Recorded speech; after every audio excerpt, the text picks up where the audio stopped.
If I were to speak to you with an Indian accent, I have a very, very strong Indian accent. They do this, and they really like it to have a nicer flow to the language. Because, it's a beautiful day outside, isn't it? It's lovely out there. 嗨，大家好，我是 Simon。前段时间收到一条评论，看了过后真是又想笑又有点生气，还好我比较佛系。不过有些问题我还是想指出来。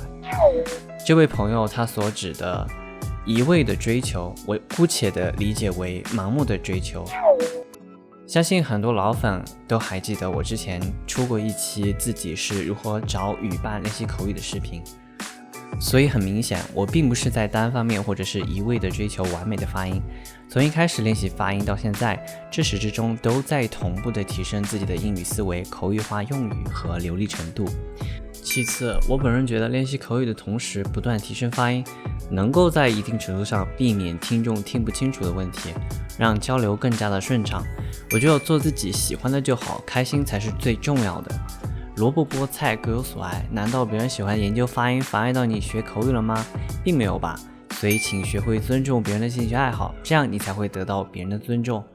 回到今天的正题，非母语者进行发音练习的时候需要注意些什么呢？今天我就带着大家去看看外教会提出哪些更加科学的学习建议。Are there any differences between accent and pronunciation? And are there any correlations between them? Okay, so accent is literally just the sound that comes out of your mouth. So, like you're probably aware, I could speak to you with an American accent, and I could speak to you with an Irish accent. So that's accent. But pronunciation is the clarity that comes out of your mouth, the way. So, for example, I could say there are people in the UK who say like water, and then there's people who say water.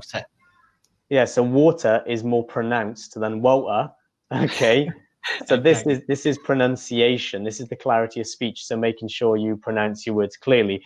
But just by luck, I actually have a fairly clear pronunciation because I'm not from England. I'm from Wales. And a lot of people from Wales have a very strong Welsh accent. They tend to speak like this, and it's a beautiful day outside. So basically, pronunciation is focused on how clear you say the word. It doesn't matter on if you have a Chinese accent or a South African accent or whatever. So that pronunciation just makes sure somebody else understand what you say to them. Exactly. Yeah. Your background can have quite a big impact on your accent and your pronunciation. So it's a bit like I said, it is a deeper question because it goes back to all the way to different cultures with their histories and blah, blah, blah. But generally speaking, yes, there is a correlation between pronunciation and accent.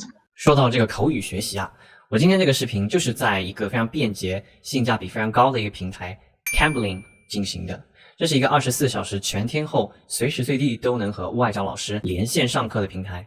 今天连线的这两位老师都是非常的 nice， 他们非常的耐心的回答我的每一个问题。体验课的操作流程如下，所以如果有感兴趣的朋友可以使用我的邀请码大写的 Simon0102 去体验15分钟的课程。So let's get back to my video. Do you think it is necessary for someone who really cares about their accent or someone who's hot on phonetics to work on their pronunciation or accent? Yeah, I think it is. I think if you really have a love for the language or you have a love for phonetics or anything like this, then of course, I believe that if you have an interest in phonetics and linguistics and things like this, then it's probably worth putting the extra effort in to try and clear your accent. Do you think it is unnecessary for beginners to stick at improving their pronunciation or accent? Absolutely no. I don't think it's a waste of time. I think it's something that needs to be done. But I think that what a lot of English learners don't realize is that the most important part is the pronunciation, not the accent. And how I tend to help people understand this. So if I were to speak to you with an Indian accent, I have a very, very strong Indian accent, but you can understand every word I say because I am speaking very clearly. But on the other hand, I could be a native, and if I mumble my words and I don't really speak very clearly, then you're not really going to understand what I say. So accent is not the priority. The priority should be pronunciation, clarity of speech. And that's why I always tell people if you're trying to improve your accent or your pronunciation, find somebody who is a public speaker. But when I say public speaker, not someone like Donald Trump, but like people like news reporters, radio presenters, people like this, because these are people who speak to the public, and they have all practiced what we call RP, received pronunciation, which would be clarity of speech, to put it bluntly. How can we improve our intonation when we speak in English? Are there any learning materials you can recommend? Well, I don't recommend any specific learning materials. The only thing I recommend is listening to a lot of things like TV shows, audio podcasts, things of this. And the important part is not having like essentially exercises to do, but it's more important to focus on literally listening to the tune of a language. So when we're learning a language, a lot of people, they try to focus on obviously pronunciation. Some people do not focus enough on the intonation of a language. When you listen to languages, try to listen to them as a song.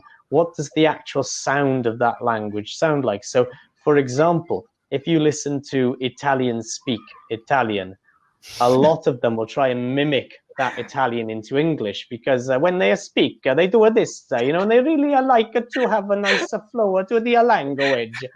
When my wife came to Britain, when she came to Wales, as I said, she instantly said to me, "Oh my God, Welsh people, when they speak English, they sound like they're singing a song. It sounds like a sing-song." Because, it's a beautiful day outside, isn't it? It's lovely out there. So she finds it as a bit of a sing-song because it's quite tonal in comparison to English itself. Cool. Do you think that guys should learn accent from guys and girls should learn accent from girls? Yeah, this is actually quite an important aspect to think about. It's always good to try and find someone of your own gender to try and avoid this. The idea is that men always try and sound a little bit more masculine, a little bit more confident, let's say. Some women don't. Some women, they speak very quietly, and as a man, you don't want to do that, depending on, you may want to, but strange. 总而言之，如果你对发音或者语音语调并不是非常感兴趣，那么我个人不是非常推荐你把时间花在语音方面。相反，如果你想要或浅显或深入的研究语音学，并且在不影响口语其他部分学习的情况下，那么我是非常支持你的。最后，始终记得一句话 ：The main purpose of learning a language is to communicate with people around you。更多英语分享，请关注早起君 Simon。我们下个视频见。Have a nice day. Take care.